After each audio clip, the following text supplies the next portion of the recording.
1, 2, 3. Do it. Oh. Case on a deep drop, steps up in the pocket. He'll fire to the right side, caught by Diggs. Stay up. Oh, he got loose. Oh, my God. 30. No way. Touchdown. Are you kidding me? It's a Minneapolis miracle.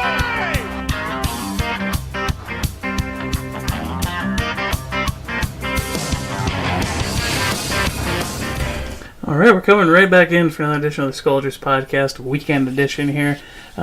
Looking forward to some games here, recapping a little bit of an odd week. But let's just jump into it. I'm Ed Broadmerkle, your host. With me, as always, Mike Anderson. How are we doing tonight, Mike? I'm doing pretty good. Doing good. We're about to get some snow here in the cities here, so doing a little late Cyber Week shopping here, Mike. Right, looking for a snowblower. Yeah. Snowblower and among other things, you never know what you need till you see it. It's true, you got to go out there and see the sales, what? I don't have those 3 shop vacs, but maybe I might need 3 of them. I don't have that laser measurer, So get 2, get 2. Right. Anyway, to get back into the football here, then we take a little look around the league as we usually do, kind of see some of the weird things that are happening in the league, and just jump into Packers recap and then New England preview. So let's just jump into it. Around the league, Seattle is having a little bit of a resurgence here late. One thing I didn't really predict, but I think in one of our early shows you predicted them to make the playoffs and it to be pretty much as a result of Russell Wilson's play. So anything here that's surprising you that you didn't see out of those guys? No, not. I mean, yeah, that was in our preseason prediction show. That was my MVP pick, and I thought that Seattle would sneak in as a wild card. And obviously Patrick Mahomes is probably going to take away the MVP situation for him. But right now, I think a lot of people you could argue him at least being second. Right there with Breeze and whatever else, especially after Breeze's performance the other night here, which we'll touch on. But yeah, I mean, not a major shock for me. It's just, Pete Carroll really has the team playing together as one. They've lost some guys still this year, and just managing to keep a team of a lot of unknowns together and play the way they have, I think, really speaks volumes to Russell Wilson. If you listen to the podcast, he's been a favorite player of mine for years. I just like the person he is, the work ethic, and just I don't know. I still will say that's a guy that I just would love to avoid ever playing. Obviously, we're heading there next week, and it's always a battle. He's just like one of those gamer guys, right? It doesn't matter what Seattle's record is. He's coming to play every single week. And this was blocked on Twitter. I put this out basically when they started this little resurgence here a couple weeks ago, that Pete Carroll and his coaching tree is one of the best in the league. And I think that speaks volumes. Kind of what you're saying there. They always seem to be in contention no matter what the situation. Like I said, they've lost a bunch of guys on defense. Their O-line is perpetually even worse than the Vikings, it seems. But yet they still seem to always be in the conversation. They still seem to always make these late pushes. And that's due to the coaching team. Now, say what you will about them, player acquisition, player retention, that kind of thing, but the coaching staff is getting every single drop of talent and effort out of these guys, and that's something to be commended in this league. Yeah, Pete Carroll is one of the guys that some people absolutely hate and will refuse to acknowledge, like, oh, he's a good coach, he's a good leader, and certainly he has some baggage that comes with him, whether it be from USC and scandal and whatnot, and deciding to pass and not giving the ball to Marshawn Lynch to win their second straight Super Bowl. And he's kind of a polarizing figure, I guess, if you will. I don't know. I've seen, Good Morning Football on the same level, like exactly what you're saying. This is a coaching performance that by that staff, unlike we've seen in quite a while. So, it's just, I think it speaks to the staff as a whole, that they're able to take an environment that appeared to be a bit chaotic, certainly this offseason, and just the way they've handled it. They've got a lot of new players, and they had a lot of veteran players, and now it's all kind of coming together, and it really looks like they're going to end up being a team that's going to sneak in. Actually, really a possible opponent for Minnesota, depending on how things shake out in the first round. Absolutely. We'll touch on that a little bit later here. The Vikings' chances with the division. Jumping over to another division opponent, Trubisky has been hurt the last couple games. Sounds like Chase Daniel is going to start against the Giants. The Giants have had a couple of good games of late, so can the Giants possibly do us a solid here and kind of take a win away from Chicago, or is that Chicago defense just a little bit too much for the Giants to handle at this point? No, I mean, I think anytime you've got the weapons of Odell Beckham Jr. and Saquon Barkley, that there's always a chance that they can win that football game. They can put up enough points, especially when you have Chase Daniels, who you might only need 17-20 points to beat a Bears offense led by Daniels. And they could easily get that on a couple plays. Yeah, Beckham, we've seen he can go against the best in the league, and he still has the ability to get behind guys, and Barkley's been unreal this year. So I personally, with Daniels at the helm, I think that's going to be a football game going into the fourth quarter. The problem is the Giants are possibly in a little bit of, I'm not going to say tank mode, because that I think it's a little early to make that statement, but all of a sudden with Dallas winning the other night, that division, there was a chance, like say the Saints beat Dallas, and Washington loses, Philly loses again. I mean, all of a sudden the Giants still, like, mathematically we're still in that terrible division. But I don't know. I think when you got gamers like Barkley and Odell, they want to play, and I think going up against a talented team, knowing that they're a good football team, that it's something to build off of for next year, right? Because the Giants aren't that far off, is what we've talked about it many times. If they can get a quarterback in there, maybe add another piece or two defensively, you can see the weaponry that they have, and they can be a relevant football team, certainly in the NFC East. So, I don't think it's that far-fetched. I think the Giants can be in that football game, and let's hope they can get it done.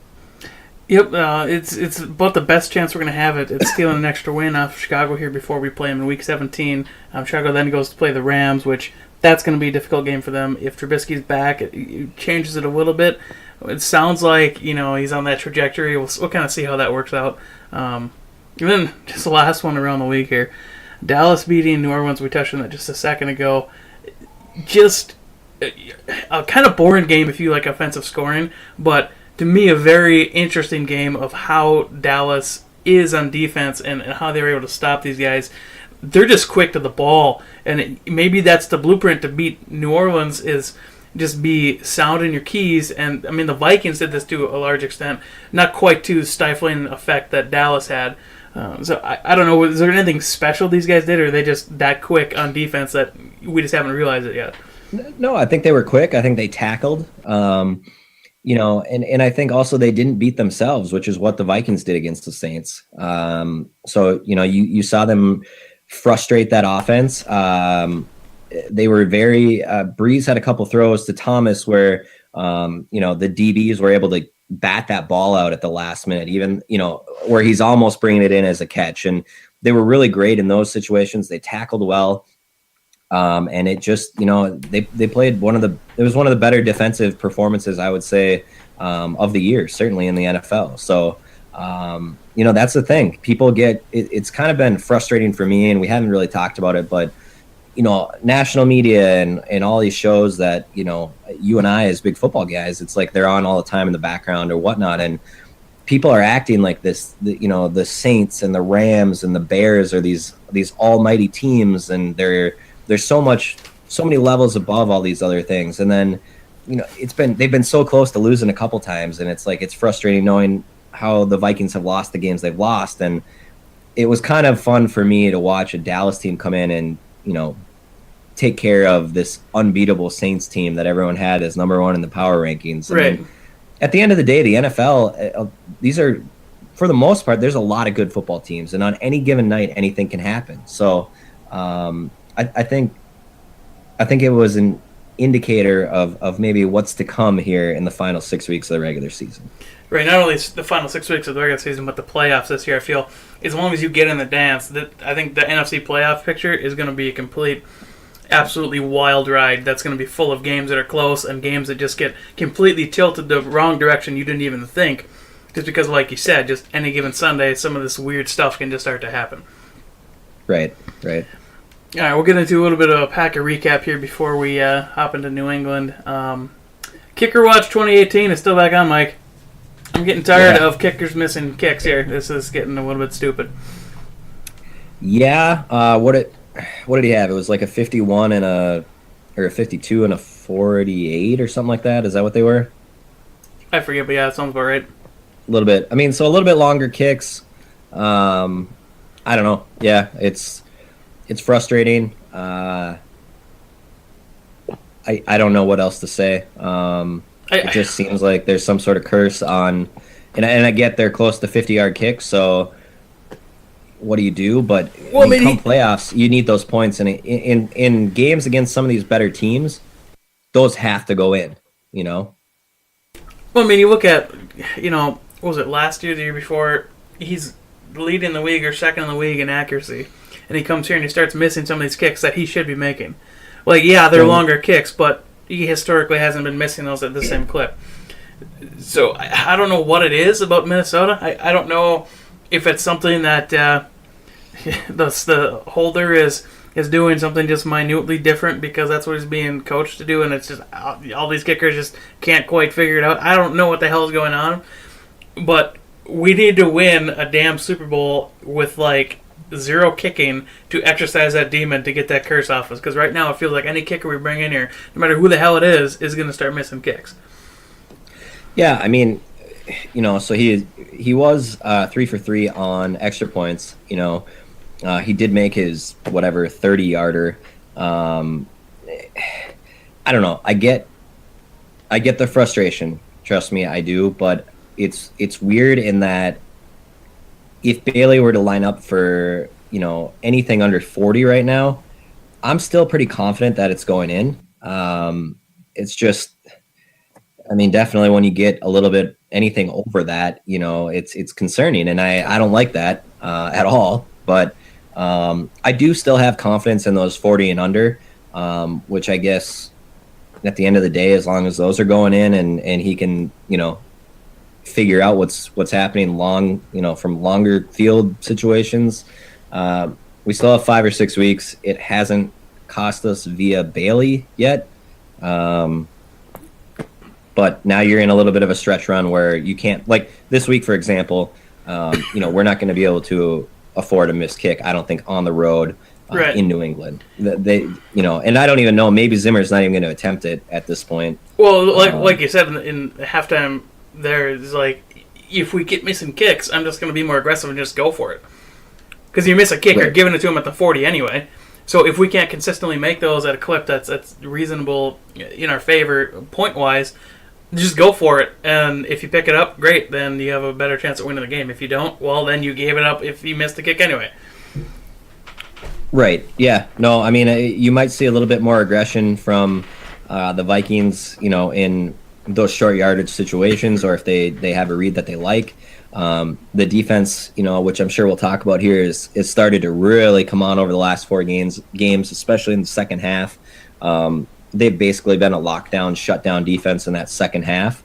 So, maybe you do mix in a little bit more aggression. And, I mean, to me, kicking's always been kind of a confidence and get on a roll thing. So, I don't know. I feel like you almost just have to let them keep kicking, at some point. And, again, he did make, 4 kicks last week, 3 extra points, missed a 48, it looks like, and then missed a, I don't have the other one on here at the moment, but 56 was the other one that he missed. So, those, it's like, I don't know.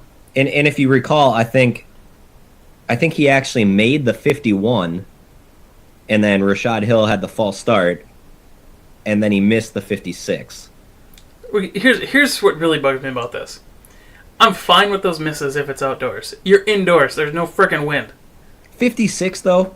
Still, You're indoors. Make the kick. Here's the question. Okay, and actually, now that I recall, I thought the Rashad Hill was questionable. Well, there was also a penalty on the 56-yard that would have brought it back 5 yards. That should have been called.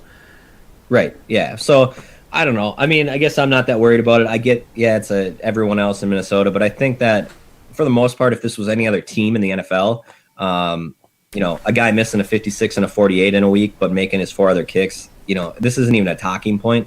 But the history that we have with kickers here, it's still a major concern or whatnot. But I don't know. We'll see. Yeah, we'll see what comes out of it. Last note here on Packers recap. Rudy was finally heavily involved and heavily targeted and picked up some nice chunk yardage to make some third and manageable, some second and shorts, so we can kind of open up the playbook a bit more. Hoping to see more of that. Any idea why that hasn't happened yet this season, really? No. No. We've been talking about it every show, it feels like. I've been trying to preach more Rudolph, more Treadwell. More non-Diggs, non-Thielen. And I get we've had games where those, Thielen's open, Diggs is open, and that's fine. But I think that last week was a great indicator that some of these other players are open quite a bit. And they're open for significant yardage. I mean, you saw Rudy constantly picking up 6, 7, 8-yard chunks. And I think that maybe Cousins had a little bit I don't know statistically if, how much time he had compared to other games, but I think that there was maybe just a little bit more composure last week. Sure. And, hey, boom, there's Rudolph, I kind of felt that way. So, maybe it's signs of things to come that, he maintains that composure a little bit and is able to find that next read and get that ball to an open receiver or tight end in this case. All right, well, let's just roll on into New England preview since we're kind of talking about rolling forward. Switching over to defense first. Starting off with the talking point I had, Sendejo to the IR. So, obviously he's missed, I think, the last 3 or 4 weeks, something like that, with the groin injury. I think it was 4. Yeah.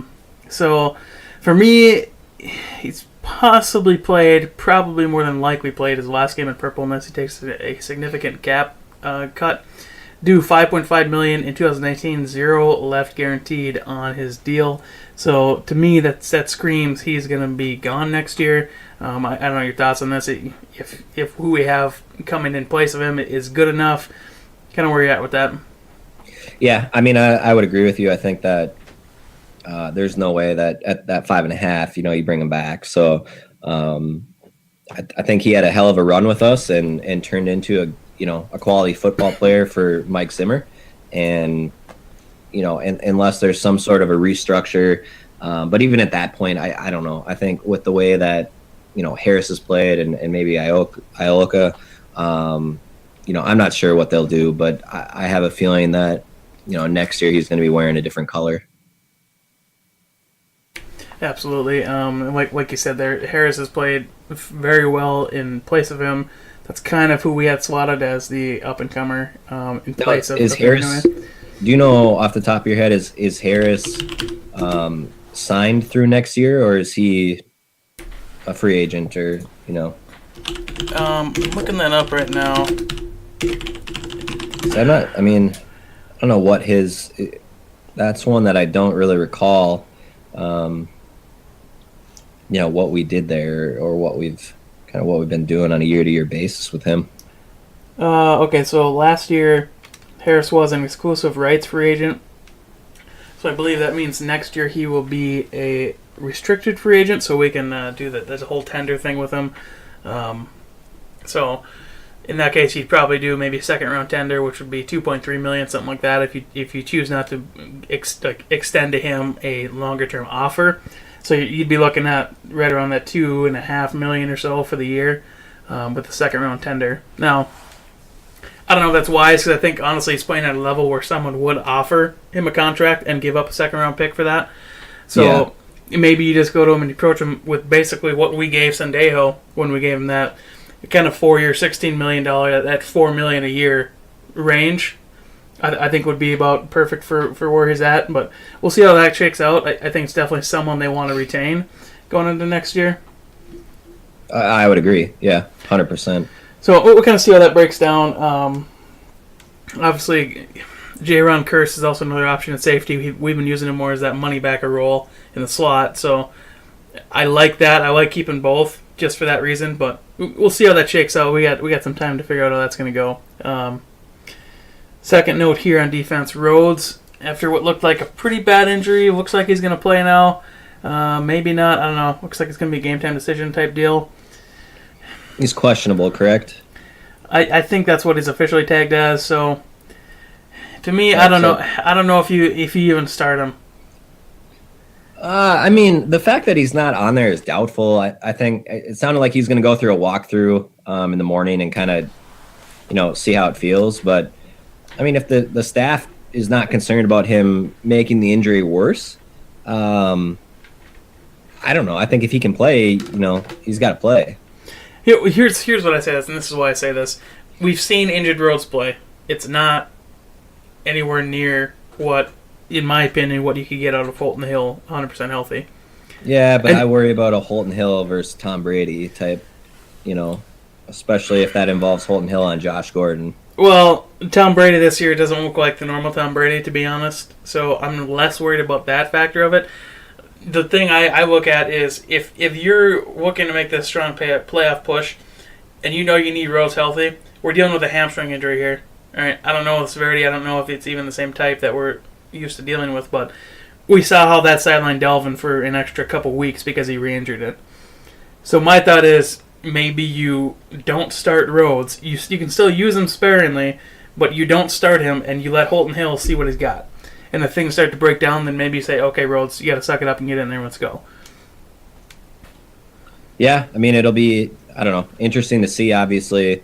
Right now, I feel like I'm planning on him being out there. So I understand where you're coming from, but I also think, Brady December in New England, it just, I think to have as many weapons as we can would be would be helpful. Yeah, and I can certainly see that side. It's just personal preference on my end to see whenever we see injured Rhodes and how he performs. But we'll see how that goes. We'll see how severe that injury actually is on Sunday. Yeah. Third note here: how to stop Gronk. Well, yeah, I don't know how we match up well against Gronk. He seems like he's back this last couple weeks, so. How do you at least slow this guy down? Because like we said before, you can't really stop some of these guys. How do you slow him down? No, I mean, and obviously I think a lot of Viking fans are concerned with, we've struggled against tight ends, not only this year, last year. It's something that we've talked about many times, and we don't really know. It's are we not scheming for them? Are we just, I'm not sure. But I think Gronk obviously being one of the big focal points of that offense, I'm not sure what they're going to do. Are they going to have Harrison Smith, line up against him? Does a physical tackler like Curse make more sense, with a little bit of speed and physicality? Sure. I don't know that you can do the bar, the bar Kendricks. I'm not sure that that's really the best option here, especially with the pass catching backs that they have. This is an interesting one on how you go about, targeting Gronk. And I'm honestly not sure what they're going to do. I think my preference would maybe be Curse initially. Kind of see how it goes, yeah. Yeah, just because I like the versatility of Harrison Smith. So I think if you can, you put Curse on Gronk, a lot of the time you're going to allow Harrison to disrupt in other areas. So whether he's blitzing or helping or, whatever he's doing, doubling. I think he brings a little bit more to the table. He does bring a lot more to the table than Curse outside of that one-on-one matchup. So that's where I'd like to see, but I'm not sure what Zim's got in store for Gronk. We'll find out, Sunday afternoon. And I honestly wouldn't be surprised because it's been a kind of a staple of the Zimmer defense. The first quarter, first half is typically used as kind of a let's flex, let's kind of we'll let you get some stuff. We're kind of going to let the net stretch a little bit to kind of see what you're doing, to see how we want to change and align to that properly. So I wouldn't be surprised if we see a couple different strategies in the first half, and then that second half adjustment kind of taking what we found out, how they're using them, how they're trying to react to what we're doing, and put the clamps on them that second half, like you said earlier in the show. I think it's been a pretty consistent staple of this defense is we clamp down in the second half. So as long as our offense can stay competitive in this game, I think we're going to have a good shot going in the third and fourth quarter taking this game home. Yeah, no, I'm with you. I feel good about this game. I think it's going to be another situation where the Vikings you can't beat yourself here. You can't have that clutch turnover that we've had in these big games. And the way this defense is operating right now in the second half, I think, try to put a couple, touchdowns on the board in the first half to ensure that you're, staying with them, right. And then let the defense do their thing in the second half. Right. So before we flip over to the Vikings offense, do one final note on the New England's offense. We got to get pressure with our front four. So what does that do to New England, and is that ever effective at shutting down or slowing down Brady? Yeah, Brady tends to get extremely frustrated when he's getting pressured, and especially he's a little bit older now, obviously still operating at a very high level, but he does not like to get hit, and nobody does, but they really try to avoid the pressure on him, and I think that front four of the Vikings, if they've got the ability to create their own pressure, it's just going to allow a little bit more help, to the receivers that are out there, and kind of limit Brady's options. So ideally that front four can generate enough pressure on its own to really frustrate him, and he tends to struggle at that point. So I think that front four, and we do our typical, mix in some different looks and blitzes, but I think definitely getting to Brady is going to be huge. Trying to get him frustrated. Get him frustrated, get him off his spot, and as they say, it all starts back there. It all starts in the trenches. If you can get pressure on the quarterback, everything gets easier. Yep. All right, so on the offensive side of the ball, for me, I think the Green Bay game was probably one of the best called games at eliminating the effect of the pressure, and maybe that's part Kirk Cousins was settling down more, maybe that's part the plays were designed to be quicker and get the ball out quicker. So for me, continuing the Green Bay game plan is kind of key to make this offense move like we know it's capable of. Thoughts on that? Yeah, I think I really liked, overall I liked the play calling last week against the Packers. I think you'll see a similar style, I would agree. I do think we will have the ability to run on this New England defense. They've given up 100 yards rushing 6 times this year, and they've given up over 153 times. So, to me, that's some fairly significant rushing that they've allowed. So I look for Dalvin to get it going. I'm hoping that between him and Latavius that we can get up to that 20 carry mark. Vikings have a pretty good record this year when they've got 20 rushes in, and I'm really hoping that through the pass game, we kind of can establish a running game as well after that. And, it seems like the last 2 weeks we've really tried early on, and they get close to getting that first down on that second drive, and it's like 3rd and 1, and they just don't quite get it. The 1 week, actually, I thought that they almost should have challenged because I thought we got a horrible spot. But, I think just breaking through and really trying to get a little bit going on the ground, it's just going to help. It's going to help Cousins. It's going to open things up and I think allow us to control that game a little bit more. I really want to win the time of possession in this game. I think that if we win the time of possession, it's going to result in a W on Sunday afternoon. So knowing that the Patriots are very skilled at scheming to take away certain pieces of the opposing team's offense, how do we plan to get around that? I mean, is that trying to get more of this screen and flats game going like the offensive line excels at? What do we do if they completely shut down Diggs and Thielen? Well, I mean, so I think that circles back to Rudolph, Treadwell, The Jets tried to do that a little bit, and we ended up throwing 37 points on the board. Now, granted, I think we had a defensive touchdown that game, if I recall. But, I think Aldrick Robinson might have had a touchdown that game. So I think you just utilize the other weapons. And I have full faith, and I have faith in Treadwell, people, okay? Deal with it. I know he had another drop last week, but I still think that the guy is going to make some big catches for us down the stretch. I said it all year.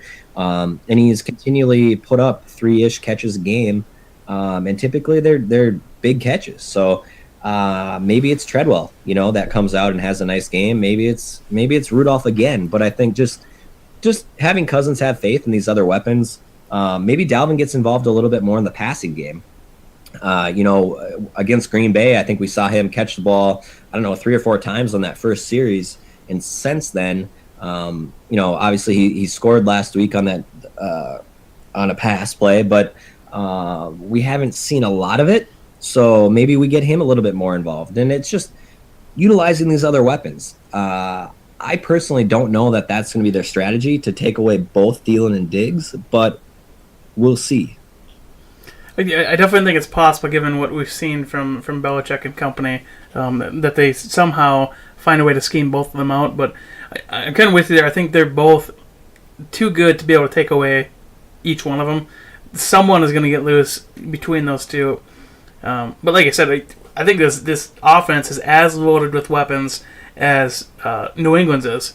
It's just a matter of, can we take advantage like we know we should be able to? And which Kirk do we get? Do we get the Buffalo Kirk, or do we get the Rams Kirk?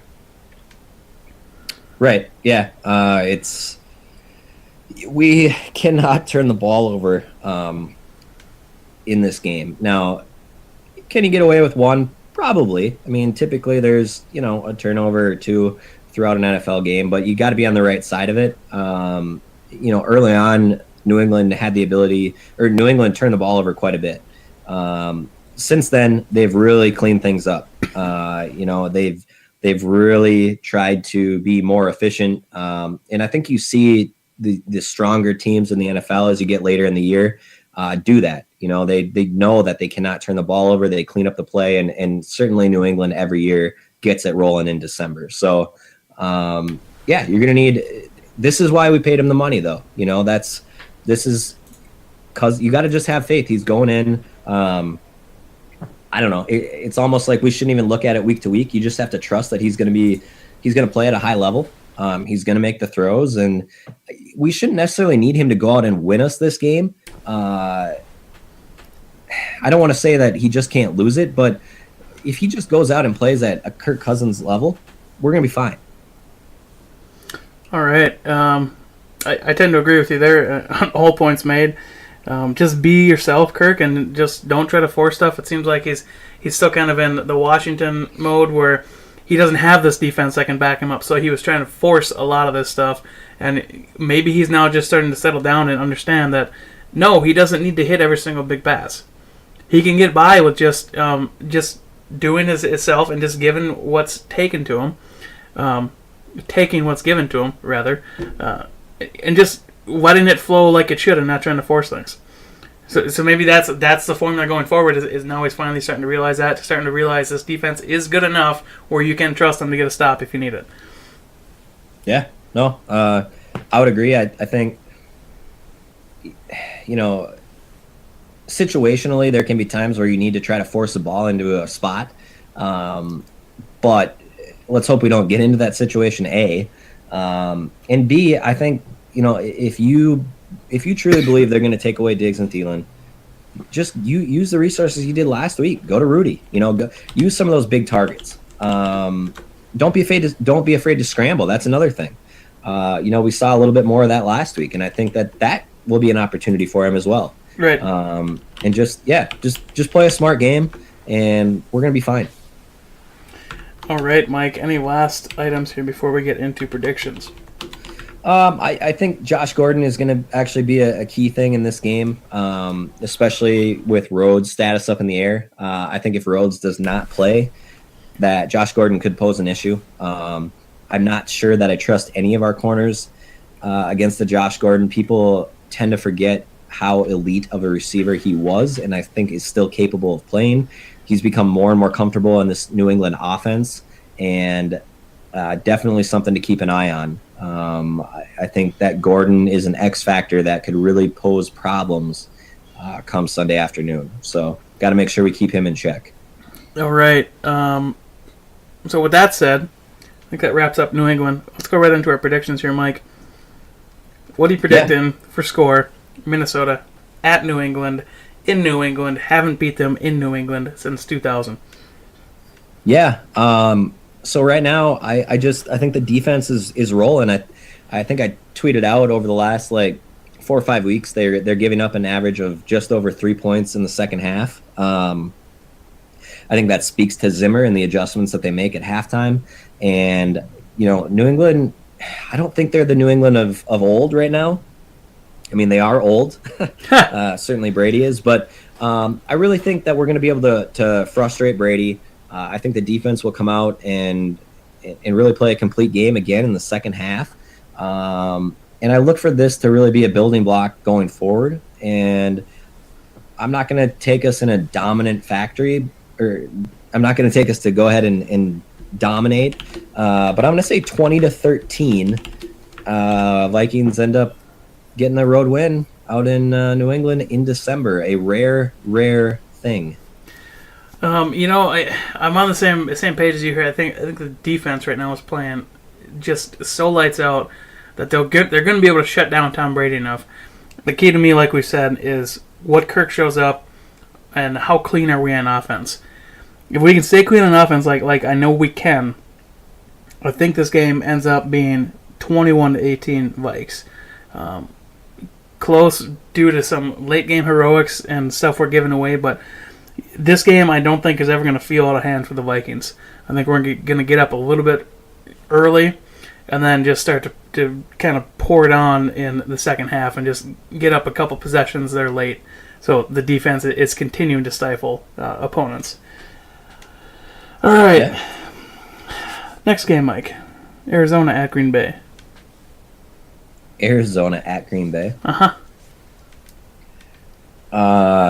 Well, I mean, I guess I'm going to take Green Bay at home.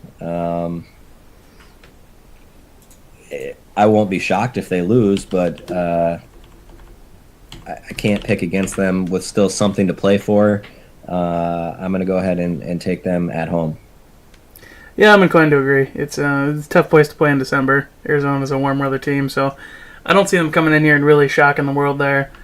Green Bay is still not that terrible that they're going to lose to Arizona. It's certainly possible any given Sunday, but I think Green Bay is favored by 14 points, so that should be fairly in hand for them, I would assume. All right, Mike. My pick for this week is Chargers at Pittsburgh. Okay. So, I like it. For me, I think the Chargers right now are a sneaky good team. We've said this all year long. Chargers are a sneaky good team. Joey Bowles is just starting to get back and get in the flow of things. Pittsburgh has not been winning games convincingly recently. They've lost a couple they probably should have won, all things considered. So I think the Chargers go into Pittsburgh this late in the season, and they get a gritty win. Wow. All right. No Melvin Gordon? Won't matter. All right. I'm going to go, I think Antonio Brown loves to play prime time. I think Pittsburgh's frustrated after a tough loss last weekend. So give me Pittsburgh at home. Big Ben bounces back. Antonio Brown, big game. I'll take the Steelers at home. Take the Steelers at home. Okay, Mike. What is your game to pick here? I'm gonna go again prime time. I'm gonna do Washington at Philadelphia on Monday night. All right, break it down for me, Mike. Who are you picking? Man, ugly game, right? You've got Washington that's now Colt McCoy led. You got Philadelphia that is trying to stay relevant at 5-6, and just a weird division. This feels similar to kind of the Arizona Green Bay for me. I'm gonna go with the home team. Eagles are tough to beat at Philadelphia. I don't know that I've got the faith in McCoy right now, so give me the Eagles at home.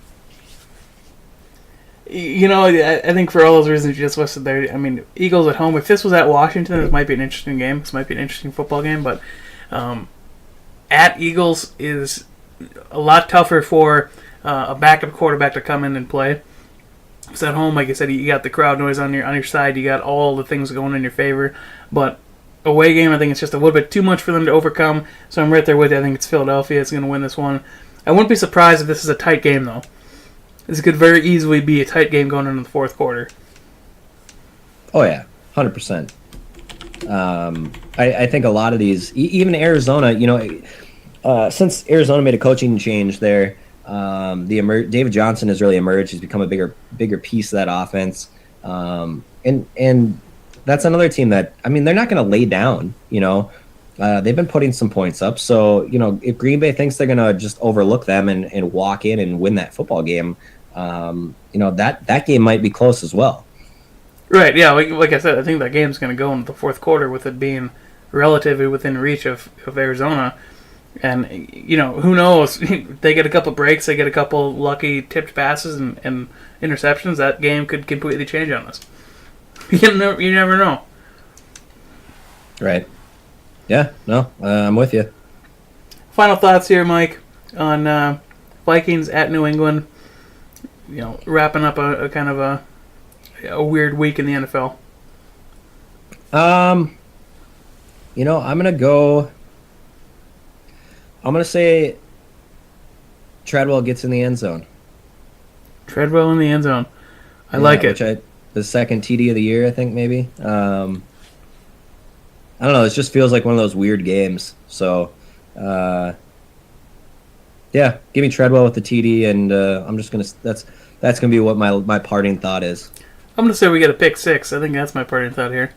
Yeah, I think. The defense shows up and gets us at least a score, but I think it's gonna be a pick six. I do think that you're gonna have a decent sack number at the end of this game. I will say that. I do think they're gonna have success getting to Brady. All right. So. Well, I think that'll wrap it up for us here today. It's going to be a tough battle. It's a tough little road sled here for the Vikings in the upcoming couple weeks. We'll have more on that, I'm sure, after this game. But we're facing off against our most important opponent because it's this week's opponent, New England. And let's go in there. Let's take a win. Let's see if we can get some help from the Giants and get back in the conversation on the division here. Absolutely. So, again, Skoldiers.com, that's where we're at. Part of the Climb in the Pocket Network, climbinthepocket.com. I'm your host, @Namox7. Muskie_Mike. We're on the Twitter. Go interact with us there. I think we're both constantly over there. So, yeah, I think that's going to be it. Skol Vikes, let's go win this one. Yeah, Skol.